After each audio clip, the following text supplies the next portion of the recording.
Community service orders are becoming a popular form of punishment for offenders whose crimes don't warrant a prison sentence or where circumstances prevent imposing a hefty fine. Lord Mayoral candidate Ashley Saunders says the community as a whole should benefit, and he believes the council should become involved. Are such that work in this area is work which would not otherwise be done by paid staff. We're not talking about taking people's jobs away, we're talking about extending the council's areas of service into those areas which cannot presently be done because of insufficiency of funds. At the moment, organisations like the Smith family benefit from these orders. Would you see yourself in direct competition with them? Not at all. Not at all. In fact, what we think is that as the order becomes a more popular form of order, as there are more people who are being asked to do community service, then there is more work to be done, and we think that the council, and therefore as a consequence of that, the Newcastle city community can benefit as well as these other charities. We're certainly not in conflict or in opposition to them.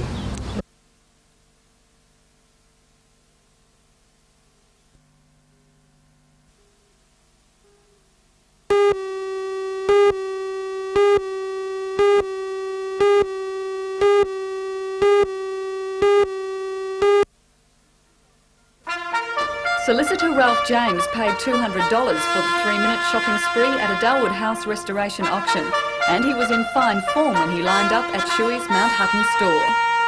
The shopping spree starts now. Ralph, a first-grade rugby referee, demonstrated his athletic prowess as he flung himself down the aisle, making a beeline for the butchery section, and the meat trays flew.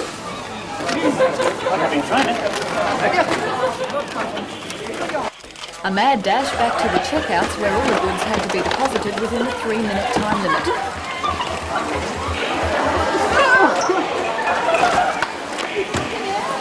Bruce then proceeded to demolish the cigarette section. And of course, socks. The second load was also dumped onto the counter within the 3-minute limit, and the grand total, $856.04 worth of meat, smokes and socks.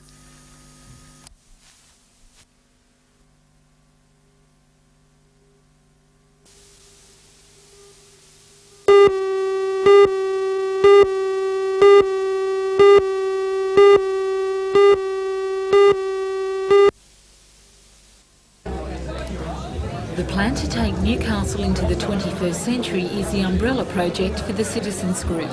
It's been designed to bring back the confidence of citizens in their council. According to guest speaker Frank Arkell, that can only be done through independent aldermen, with no allegiance to any political party. Frank Arkell, an independent representative and Lord Mayor of the Wollongong Council for the past 12 years, says aldermen must represent the people. With an independent is answerable to the whole of the electorate, to the whole of the ward, to the whole of the city, as Don will be. He's not answerable to a party machine, he's not answerable to a face that's been in a back room somewhere. In his policy speech, Lord Mayor candidate for the Citizens Group Don Getty says if he's elected, there'll be more than a few changes in the next Newcastle City Council. We will prepare a plan for the next 5, 10 and 15 years so that we drag Newcastle into the 21st century not just as an ordinary city, but as the most viable, the most popular, the most competitive city in the Commonwealth.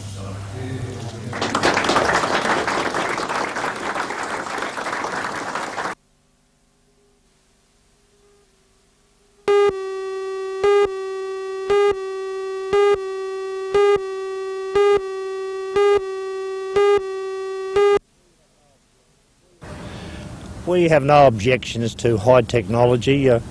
Number one merchant mill is an old mill that's going to come down within the immediate future. All we're saying is that if the BHP want to involve in mini mill operations, they should do so in the grounds of BHP Newcastle and preserve those 200 jobs for Newcastle Steelworkers.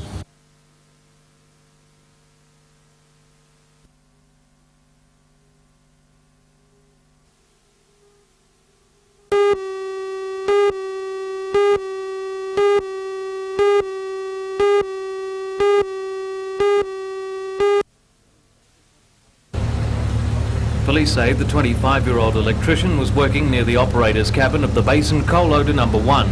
Just after 8:30 this morning, the man touched live wires carrying 415 volts. Power was immediately cut to the loader. At every stage, the rescue operation was hampered by the inaccessibility of the high platform. Ambulance paramedics kept up cardiac massage throughout the rescue. The man was moved into a Stokes litter body basket and slowly lowered to the wharf. The fire brigade cherry picker provided the high winching point.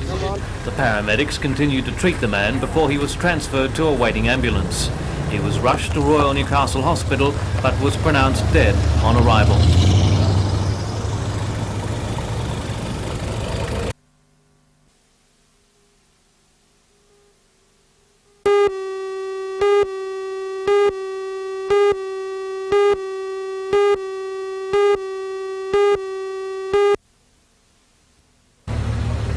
Police say the 25-year-old electrician Paul Whittle was working near the operator's cabin of the number 1 Basin coal loader. Just after 8:30, the man accidentally touched live wires carrying 415 volts. He was thrown to the floor of the high platform. Power was immediately cut to the loader. At every stage, the rescue operation was hampered by the inaccessibility of the high platform. The rescue saw a combined effort by police, ambulance and the fire brigade. Ambulance paramedics maintained cardiac massage throughout the attempts to get the man to hospital. He was moved into what is called a Stokes litter body basket and slowly lowered to the wharf. All the time, the treatment was kept up. The fire brigade cherry picker provided the high winching point. Once on the ground, the man was transferred to a waiting ambulance. He was rushed to Royal Newcastle Hospital but was pronounced dead on arrival.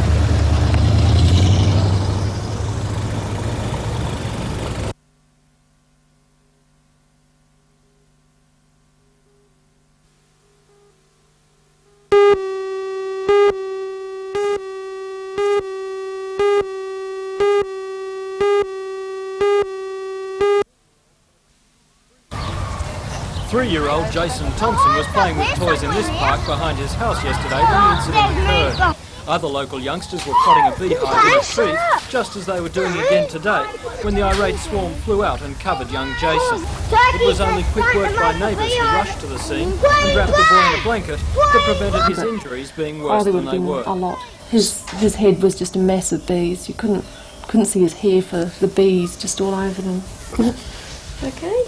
And so what was your immediate reaction when you saw it, I suppose? Just to get him away from the ears, to get them out of his hair and off him, pull the stings out as quickly as you could. His mother, Christine, rushed Jason to the Belmont Hospital, where he was treated in casualty and released a sore young man, but suffering no serious effects. Today he was still sore, with the stings visible over his arms, face and head. Surprisingly, he didn't seem too worried about going near the spot where the nasty incident occurred. Doctors say it was lucky that it was Jason and not his brother Chad that was stung yesterday. Chad is allergic to bees and that many stings could have killed him.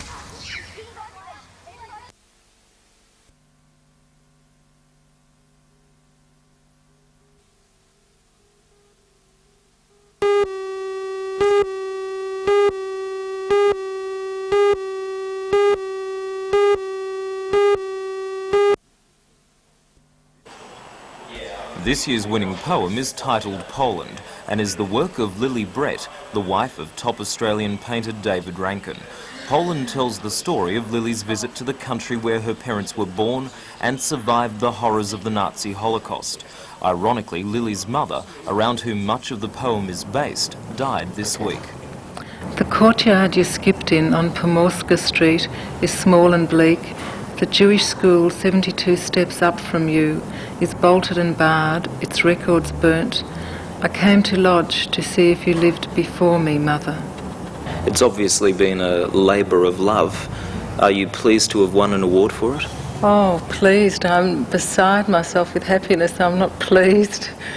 I'm absolutely thrilled, yes. It means a lot to me. I would have been hysterical with happiness to have won this award with a poem about a fig tree, let alone a poem that meant so much to me and so much to my parents and so much really to the Jewish survivors of the Holocaust. Good.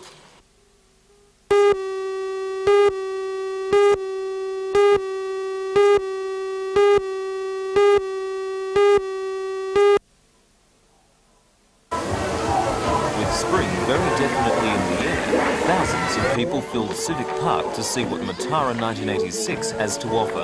The launch was a treat for children in particular, with NBN's Big Dog making a visit and helping the children to launch thousands of balloons, even though the park's trees did get in the way.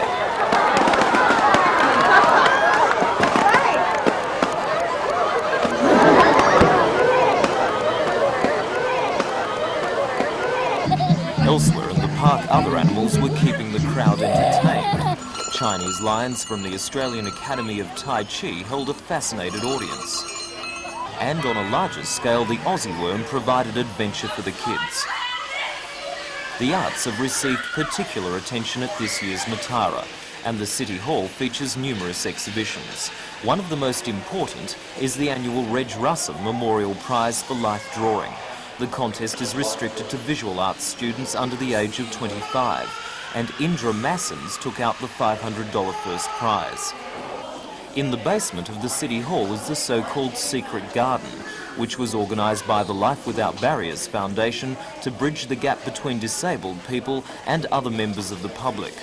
The exhibition was designed with the help of Matara artist Warwick Powell and is full of things to see, hear and touch.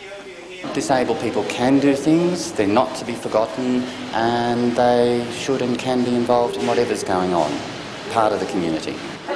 There was also a one-day exhibition by the Newcastle Spinners and Weavers Guild at the Waratah Teachers Advisory Centre. The Guild is celebrating its 20th birthday, and according to founding members Effie Adams, Lyle Jones and Minette, the appeal of the craft is as strong as ever. I think we're all trying to get back to the things that our forebears did, that's all, I think.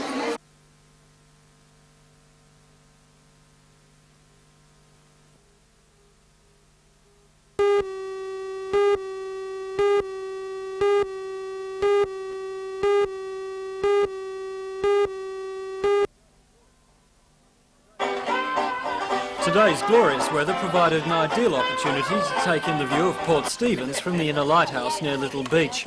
The lighthouse opened in 1872 and was a warning light for vessels that entered Port Stephens and may have run aground on the spit between Hawk's Nest and the Yakabar headland. It's in fairly original condition, and indeed today an electric light still shines out from the building to warn ships. Many original pieces from the lighthouse were on display, including the first kerosene lamp that protected the waters. A trust has been set up to determine the future of the building, and suggestions are now being considered. The trust wants a commercial sponsor so that the cost of maintaining the lighthouse is no longer the community's responsibility. The trust is also concerned that the lighthouse remains a public facility and that its historic character and charm are preserved.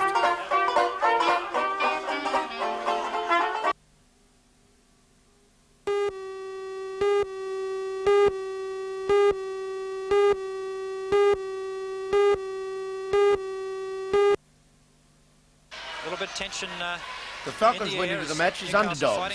Position worsened by an injury carried into the match by star forward Wayne McDaniel.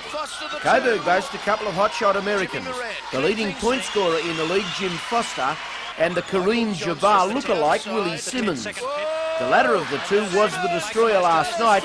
He was everywhere and showed fine shooting touch as well. It was a mixed night for the Falcons star shooter Mike Johnson. He was by far our best. He scored 40-odd points, but in the long run was left with the 2 free shots to win the vital game. He got just the one, and extra time was called. That period was all the Giants, and they finally won 127 to 121 after leading narrowly throughout the match at every break. The Falcons going against Hobart, the team now dubbed the Giant Killers after defeats of top teams Adelaide and Brisbane next week. Does very well, and that's Carroll's first basket since...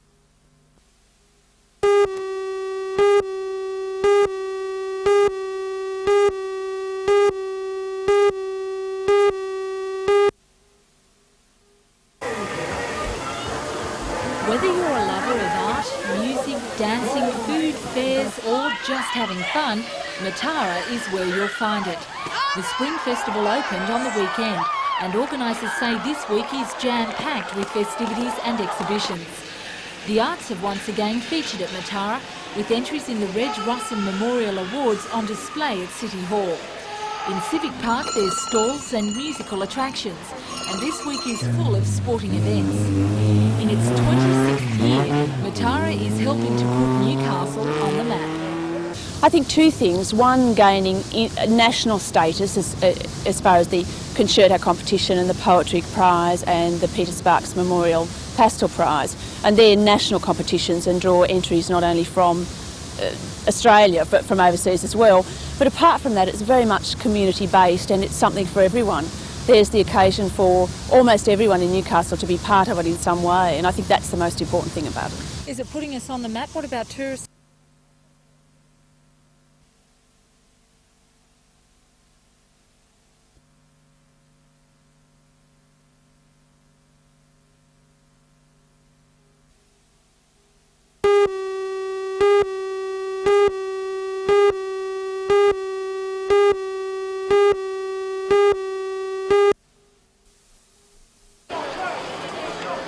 The Matara Festival sets out to show the whole of the community just exactly what our city has to offer. Saturday's launch of the week-long festival began with children and thousands of balloons. The decorations didn't stay around for long, but the people did.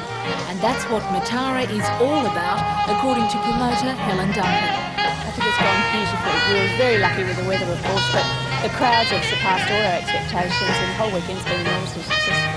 Well, what's in store for this week? What can people expect? A continuation of all the things that have been happening in the park and City Hall, or entertainment in the park, everything for kids during the week, the exhibitions in the City Hall, a whole range of concerts and excitement in the evenings, and then next weekend, of course, the Grand Parade and the Penny Farthing Picnic.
Hello everyone, I'm Mark Warren. Well, Matara celebrations continue today in the brilliant weather that marked the first day of spring.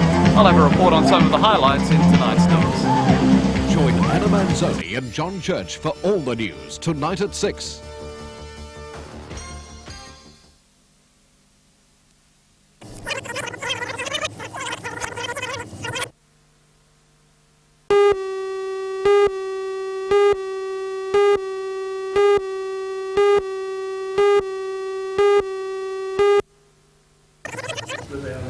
Smith says the controversy over the bicentennial funding for the Aboriginal Education Centre at the college has divided the Aboriginal community here.